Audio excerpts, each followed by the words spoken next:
welcome to another episode of Pressure Points. Today we are going a little bit deeper and we're going to be analyzing the topic, did our parents damage us? The thumbnail right there. So grab your popcorn, grab your drinks, grab everything, come back here and sit down. Let's analyze this, okay?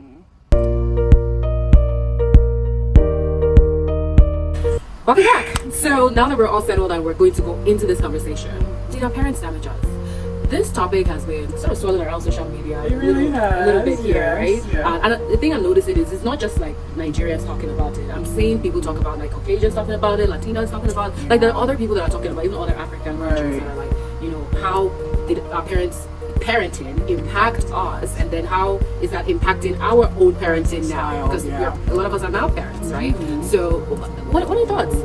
I'm just gonna answer the question. I think excuse the noise, guys, but I think yes and no. I think, and I'm leaning more towards yes, because I honestly feel like if you're a Nigerian child or any child that grew up within the era of, I'm gonna speak for the period I've been alive, from the 90s especially, and I'm sure for you guys a little earlier too, like from the 80s to the 90s. I don't know about what the 2000 girls are doing now, or boys, but I definitely think that, you know, you need therapy. If you grew up in that decade or decades, you definitely need therapy, because bless our parents, they only did what they knew, Right.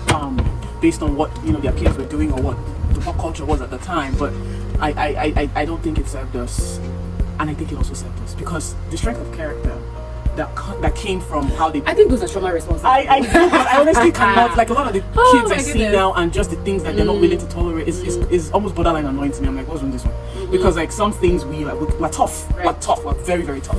So you might call it a trauma response, but I think it could be a good or a bad thing. Right. But I definitely standing 10 toes on the fact that, you know, they were too strict, everything was extreme with our parents' parenting style. So I do think there's damage there for sure. So there's this beautiful quote from Maya Angelou, and I love this quote so much. It says, "Do the best that you can until you know better." That it doesn't stop there. It says, when you know better, you do better, right? So I feel like a lot of the things that, like, we give the excuse that, oh, it's what they knew, right? It's how the society was and things like that. There were some parents that didn't do that.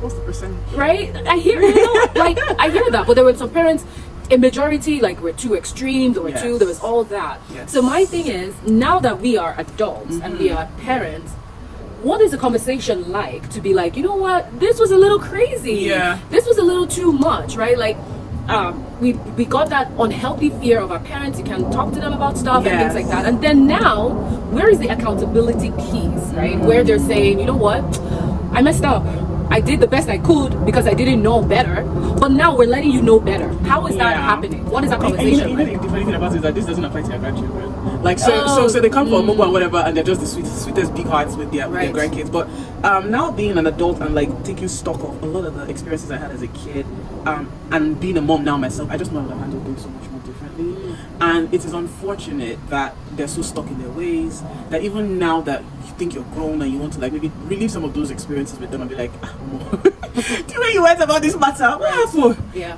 And it's still, well, we're Africans. That's just how we do things. That's just how, you know, we teach. That's just how I'm still hearing that now. A lot of defensiveness. A lot of defensiveness. A lot of I'm still, if the situation was the same, I would still do the same thing. Which is so invalidating for you. Yes, I'm contrary to what my Angelou said. Yes. Because there's so much more resources now. Everybody now sees, especially like when you live in part of the world that we do, and you're dealing with your fellow adults, and you can just tell that this one's childhood was messed up. Right. You can just tell something went wrong here. Yes. You know, in your background, in your upbringing, someone failed you, and it is showing in the way that you're relating with adults, your fellow adults, your peers, your colleagues, your friends, and everything. Right? Absolutely. And I think another thing with, you know, millennial parents now is, like you said, there's some kids that are growing up now without that backbone, that strength of character, you know, to navigate this world, and things are getting actually more difficult, especially with social media, with all these things, that you need strong kids, like mentally strong, you know, healthy, to be able to navigate some of those challenges that will come eventually, because they're coming, right? So I think that because of maybe some of those traumas that some of these parents have experienced, they now are too lax in their parenting. because kids need structure. That's like 100%. We need to be able to guide them. We need to be able to help them build that character. But what I think is, it shouldn't come out of fear. It shouldn't come out of, I'm scared that my mom is gonna, lock me in the closet or put me under the bed or wipe my butt or if my skin peels off or things like there were some extreme things that really went on with our parenting. They did, right? they Like, did. do you ever hear about kids being like caught, like caught with razor blade and then they put pepper? Yeah, that's small. I personally know of a neighbor growing up. We used to call her before Shadi. Her house girl, she changed them like every 2 weeks, and the reason she would change them is because she was always paranoid about what they stole from her or whatever. And when she suspects, she's not confirmed, but when she suspects that they've done this or that, she would put pepper up their vaginas. So this was not even, it might be direct or it might be indirect, because the way we grew up was neighborhood style. Everybody raised a kid. Right. The whole neighborhood. I can't count how many times my neighbors would call my mom and be like, "Oh, your daughter is at this location," and my mom would come and be like, "Why are you here?" It's because everybody's watching you. Right. So I say that to say, when I would see experiences like Mommy Falasha, this wasn't necessarily done to me directly. It scared the heck out of me. Absolutely. Because I'm like, oh, if I ever stole, this would be my punishment.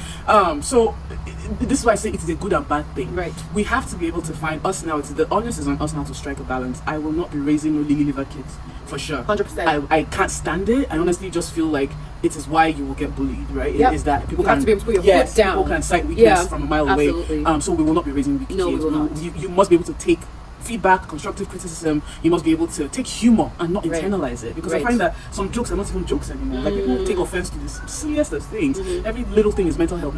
So I try to strike a balance with my kids. I do infuse some of the upbringing that I was given into how I'm raising my kids, but very, very sparingly, and only absolutely when it's already happened. Oh no. Then you know that, you had it coming. Another thing that I'm infusing into my own parenting is acknowledging my kids' experience. Absolutely. Right? That because wasn't done. that was you don't even, how dare you have an experience? How dare you have an opinion? How dare you have an opinion? No, you can't. Yeah, no. So I'm hearing them when they say, "Oh, mom, you did this and I didn't really appreciate that." Yeah. Right? In that moment I may not be able to say like that Nigerian mom you Yeah, made, right? yeah. But I go back and reflect. That's a big one that I'm starting to do. I reflect on stuff, and then I always go back to my kids. I don't let my kids go to bed with that thought, that anger. No, we have to make Cash it out, yep. We talk about it like, okay, I apologize that was your experience, right? Yeah. And sometimes I don't even go into the reason, because kids just want comfort and safety. Yeah, why did you do this? At that Yeah, point, right? yeah. So maybe when they're like, they feel they're grounded, they're more regulated, you can have those conversations as to, okay, this is the reason, this is the rationale. But like a 7-8-year-old kid, they don't know what that, like, they don't care about why you did that. They just want to know that they're safe and they feel comforted, right? So I'm looking at it from their own lens, from their own perspective. I'm allowing them have a voice, because what does that say when I shut them down? If they go outside my house and someone does something to them, then they feel like that they're not going to speak, they're going to shut down too. I'm going to give a very personal example. My mom and I were recently talking about like rape experiences with most of Nigerian girls. I'm sure if you grew up in Nigeria, either you were Trigger warning. or trigger warning, you were almost raped, or you know somebody who was raped, or you were raped. So we were talking about those general experiences on a general level, and I said, "Oh no, I almost had an experience like that." She's like, "What do you mean? When? Where? How?" And I told her specifics. I couldn't remember the exact year and the person's name, but I reminded her the connection. And she's like, "Why didn't you tell me?" And I said, "I don't know. You didn't have that connection. I don't know. I literally, because I wasn't in trouble. Somebody tried to touch me inappropriately as like an 11 or 12-year-old girl, and I didn't go to my mom. So now, in my 30s, I'm having a conversation, and we're both flabbergasted at why didn't this ever come up? Because I thought we were close enough for this to have come up. But apparently, something about me was scary. Something about having a conversation was about fear, or I will be in trouble, or why would you put yourself in this situation, or something. So there was a lot of judgment. There was a lot of accusation. There was a lot of finger pointing. There was a lot of invalidation where you just don't bother to speak up because what's that gonna achieve? Right? You're just gonna get in trouble. So. And there was this thing that the older ones are always right, they don't lie.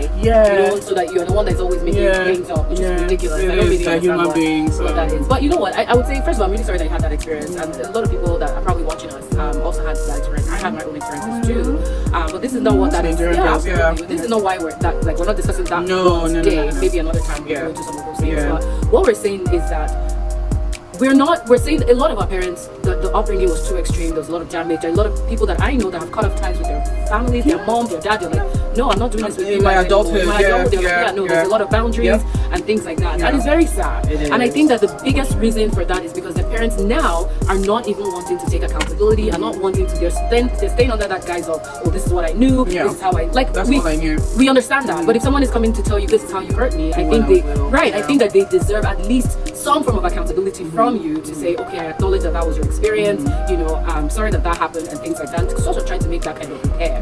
So it's very, very sad. But as we're wrapping things up, we just want to say that if you have had some of those kind of extreme, experiences, I hope that you're seeking help. I hope that you're talking to someone, seek help, talk to someone, have like a close group of friends where you can process some of those things, because keeping them can really, really weigh on you, and it does affect other aspects of your life. And then just reflect on how you felt as a child and try not to bring it into your own parenting today. Because that's worse. To me, it is worse. That's worse. It is worse because you don't even you don't even like what are your kids gonna do, right? On the other, so we've said a lot of things today. We don't also want to raise weak kids, right? We want kids that are going to be able to stand up for themselves, but there are better ways to do it. So if you guys have any other additions or things, let us know what your thoughts are. But thank you for hanging out with us today. This was fun. Oh my god, I feel like I just a trauma awakening. Like we just trauma bonded right now. Oh my god. I don't want to talk about this anymore. Follow us on all our social media handles. We'll catch you guys in a bit. Thank you. Everything. Yes, like, comment, share, subscribe. Thank you. Bye. Bye.